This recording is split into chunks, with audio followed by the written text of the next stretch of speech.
Բարև ձեզ, դուք դիտում եք Civilnet-ը, Civilnet-ի տաղավարում սահմանադրական փոփոխությունների շուրջ այսօր ես կզրուցեմ Ժառանգություն կուսակցության վարչության փոխնախագահ Արմեն Մարտիրոսյանի հետ։ Բարև ձեզ, պարոն Մարտիրոսյան։ Բարև Դերենիկ։ Ծանոթ եք սահմանադրական փոփոխությունների տեքստին։ Բնականաբար։ Անցնում է կատարվում պարլամենտական կառավարման համակարգի։ Ժառանգությունը դեռ տարիներ առաջ պնդում էր, որ միակ արդյունավետ մոդելը Հայաստանի համար դա պարլամենտական հանրապետությունն է։ Դեռևս չկա ժառանգության պաշտոնական դիրքորոշումը փոփոխությունների հետ կապված սահմանադրական, բայց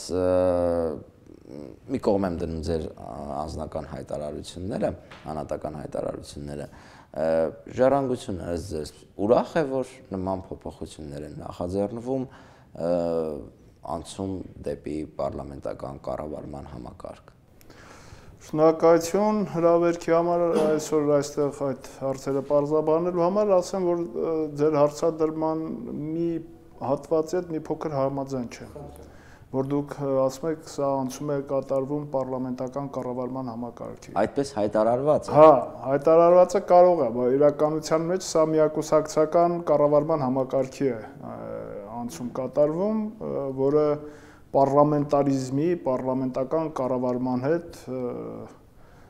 սարու եւ ձորի այդպիսի տարբերություն գոյություն ունի, որովհետեւ պարլամենտարիզմի գլխավոր առանձնահատկությունն այն է, որ այն պետք է ներկայացուցչական լինի, մենք ներկայացուցչականություն չենք տեսնում, ըստ էության մի ընտրություն է եւ վերջ, այն էլ համամասնականի ռեյտինգային են ուզում անել, որ ավելի վատն է, քան մեծամասնականը։ Չէ, հայտարարել են։ Չէ, իշխանության մոդելը պարզ չէ։ Չէ, իշխանության ներկայացուցիչներն ասում են, որ ռեյտինգային է լինելու, համամասնական ռեյտինգային է լինելու։ Երկրորդ, պարլամենտարիզմի յուրահատկություններից մեկը դա հակակշիռների եւ զսպումների մեխանիզմի ուղղակի կատարելագործված մոդելն է, որը այստեղ բացարձակ չկա, լրիվ կենտրոնացված է մեկ կառույցի, մեկ մարմնի ազգային ժողովի նախագահ եւ մեծամասնության ձեռքին ամեն ինչ։ Նույնիսկ վարչապետ էլ չկա։ Վարչապետը թույլ է այստեղ։ Մենք տեսնում ենք քանի հոդված կա, թե վարչապետը ինչպես պետք է ազատվի, ճիշտ է, այնտեղ ազատման մի երկու մեխանիզմ կա, որը մի փոքր ընդունելի չէ, որ ասենք ազատում ներկայացնողը, հրաժարական ներկայացնողը պետք է իր վարչապետի թեկնածուն։ Ինչ իմաստ ունի, եթե դու փոքրամասնության ներկայացուցիչ ես եւ պարզեքով վարչապետի թեկնածուն չի անցնելու, ինչու՞ ես դու վարչապետի թեկնածուն դրում։ Դες բան գոյություն չունի աշխարհում։ Բայց ամենայն դեպս վարչապետի ազատման մեխանիզմները դրած ազգային ժողովի նախագահինը բացարձակ չկա։ Եվ բացի դա, ինչն է ավելի այստեղ էական։ Հիմա նայեք, մեծամասնությունը կենտրոնացում է իր ձեռքին բոլոր օղակները իշխանության։ Այսինքն եւ օրենսդիրներ են ձեռքում, եւ գործադիրը եւ դատականը, որտեղ դատավորներին ինքն է նշանակում, այդ թվում նաեւ խորհրդին արտադրության։ Այսինքն սա միանշանակ խոսում է նրա մասին, որ մենք ունենք այս 7 գլուխով արդեն կոնկրետ միակուսակցական, ոչ թե պարլամենտական, այլ միակուսակցական կառավարման համակարգ։ Իբրև թե պարլամենտարիզմի, այսպես ասեմ, վերնաշապիկով, փաթեթավորման։ Հիմա վերադառնալով ժառանգությանը, ասեմ, որ դուք ժառանգության պաշտոնական տեսակետը շատ ավելի վաղ եք լսել, որովհետև մենք հայտարարել ենք, որ սահմանադրական փոփոխությունները մեզ համար ընդունելի չեն, որտեղ ոչ լեգիտիմ իշխանությունը իրավունք չունի սահմանադրական փոփոխություններ իրականացնել, որտեղ ինչպես մնացած գործերն է արել քվեարկությունները կեղծիքով անարդարությամբ, նույնը եւ սա է լինելու, առավել եւս իրենք ժողովրդի վստահության քվերներ չունեն փոփոխություն իրականացնելու համար։ Ինչ վերաբերում է մեր մոտեցման ընդհանրապես պարլամենտական կառավարման համակարգին, դա մնում է, բայց սա չէ պարլամենտական կառավարման համակարգը, սա միակուսակցական, մերը բազմակուսակցական հակակշիռների եւ զսպումների մեխանիզմով պարլամենտական կառավարման մասին է խոսքը, որտեղ ընդդիմությունը հսկայական լծակներ է ունենում վերահսկողական, ոչ թե մեծամասնությունն է վերահսկում կառավարության որևէ անդամի կամ գործադիր իշխանության ընդհանրապես, այլ ընդդիմությունն է վերահսկում, որտեղ մեծամասնությունը արդեն գործադիրը ձևավորել է։ Եվ արդարադատության համակարգներ ոչ թե մեծամասնությունից է կախված լինում, այլ ինքը պետք է անկախ լինի։ որից տարբերակներից մեկը օրինակ ընտրովի դատավորների ինստիտուտն է, որը աշխարհում լայնորեն տարածված է։ Պարոն Մարտիրոսյան, ձեր վերաբերմունքը այս փոփոխություններին հասկանալի է, որ բացասական, ինչպես նշում եք, որ ժառանգությանը նույնպես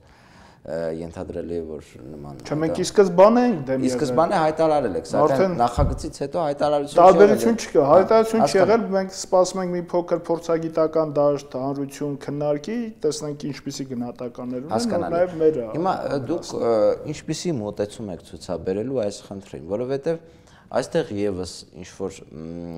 խնդիրներ են առաջացել կապված նրա հետ, թե մտնել բովանդակային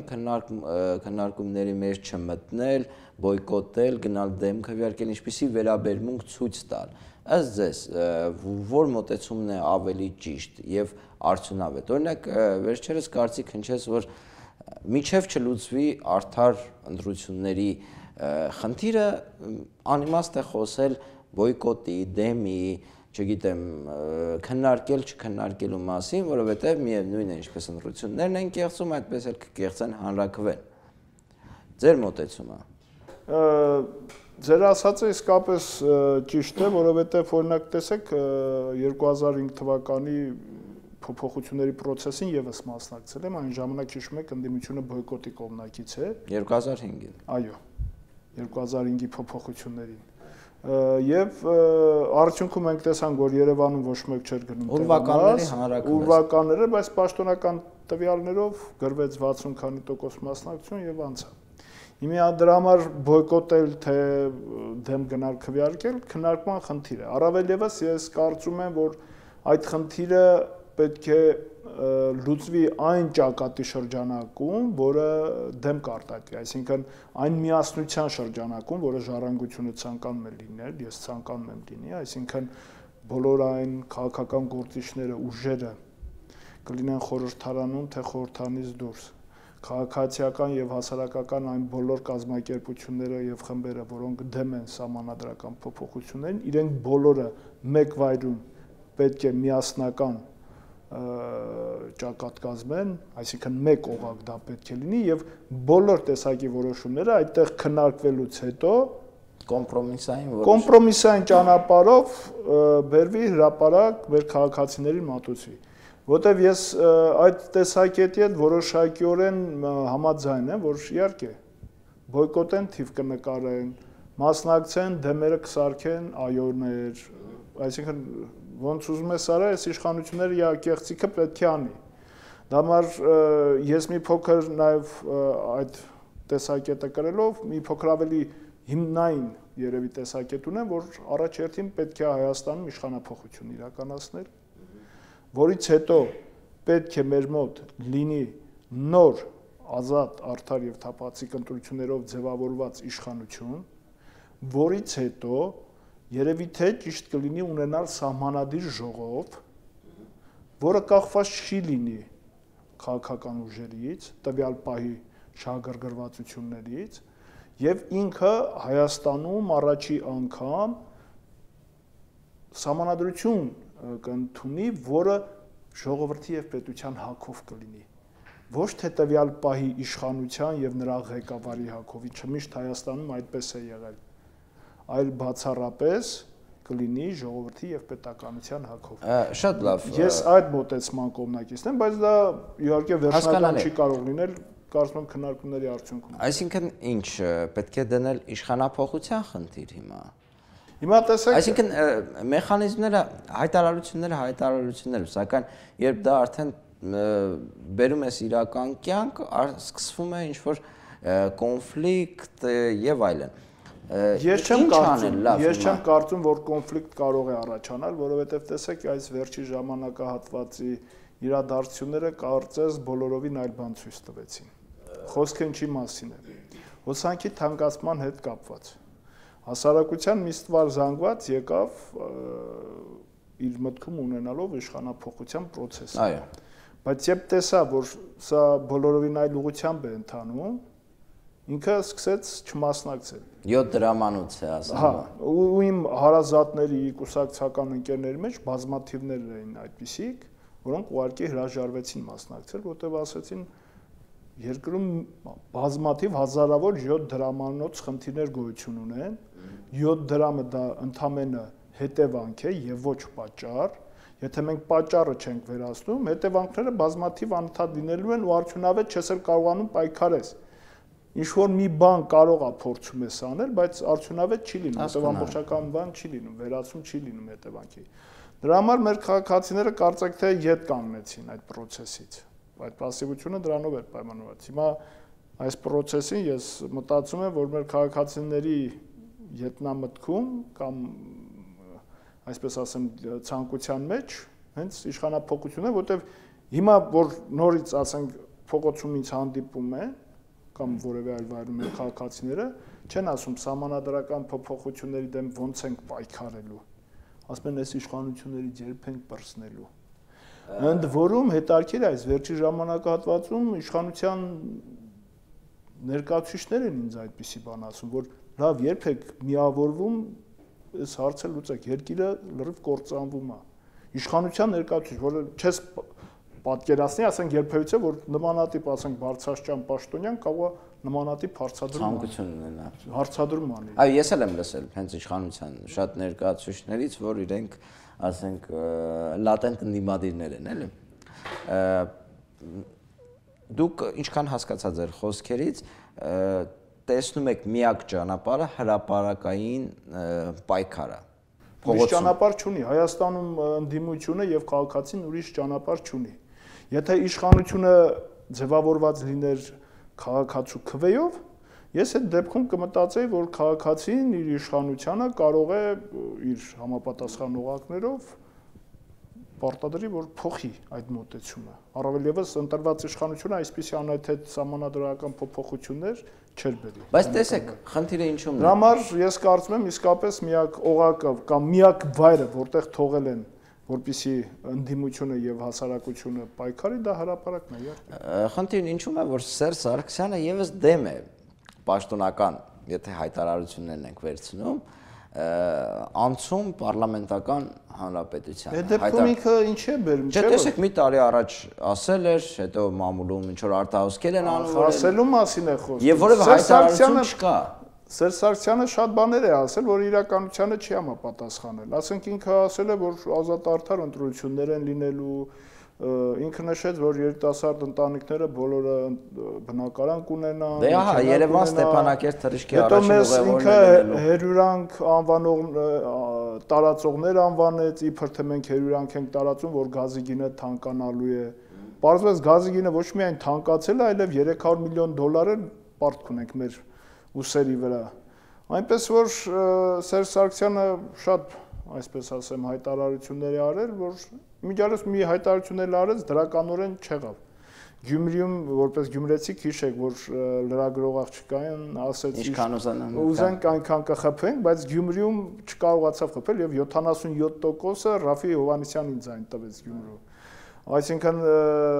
այնպես որ իշխանության ասածը եթե հիմք ընդունենք, մենք տեսնում ենք, որ դա ոչ թե շատ հաճախ, ինչպես միշտ իրականությանը չէ։ Չէ, ես ֆորմալ մասն եմ վերցնում, դուք նշել եք։ Չէ, իրականությանը պարզ է, որ այդպես չի կարող լինել, որ ինքը չցանկանար պարլամենտական կառավարման համակարգ ու ինքը բերեր ինչ որ սահմանադրական փոփոխություններ եւ այլն։ Իհարկե այդպես չէր կարող լինել։ Այսինքն, այստեղ դուք սահմանադրական փոփոխությունները որպես այդպիսին քննարկելու, չգիտեմ, առաջարկություն ներկայացնելու այս հանրային քննարկումների փուլում որևէ անհրաժեշտություն չեք տեսնում եւ տեսնում եք անհրաժեշտություն մոբիլիզացիայի ընդդեմ իշխանությունների։ Սա առիթ ուղղակի կարող է ծառայել։ Իհարկե ձեր ասածը նման է իմ պատասխանը լինելու, որովհետեւ տեսեք մենք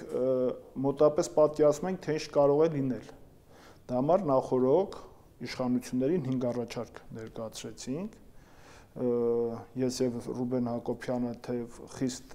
քննադատությանը եւ որոշ կուսակցություն այո, որ գնացիք հանդիպեցիք Բաղրամյան 26։ Այո, մենք այնուամենայնիվ որպես իշխանության գլխավոր անձի դե ֆակտո երկրի ղեկավար, դե յուրե իշխող կուսակցության ղեկավար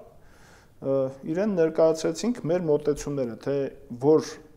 հարցերի ընդունման դեպքում ենք մենք պատրաստ բովանդակային քննարկման։ այդ կետերից որևէ մեկը չի ընդունվել։ Միակ կետը, որ որոշակիորեն կարող է անունների, այսպես ասեմ, տառերի հերթականության հետ կապված համապատասխանի, դա համամասնական ընտրակարգն է, բայց մենք պարզ Այստեղ համամասնական չէ։ Վերջ։ Ուրեմն բովանդակային ինչը փոխես։ Եթե սա ընդունելի չէ, սա ոչ թե այնպիսի քար է, որը անհրաժեշտ է տաշել, որպեսզի ստանանք մեր ցանկացած արտադրանքը, սա արդեն ի սկզբանե փչացած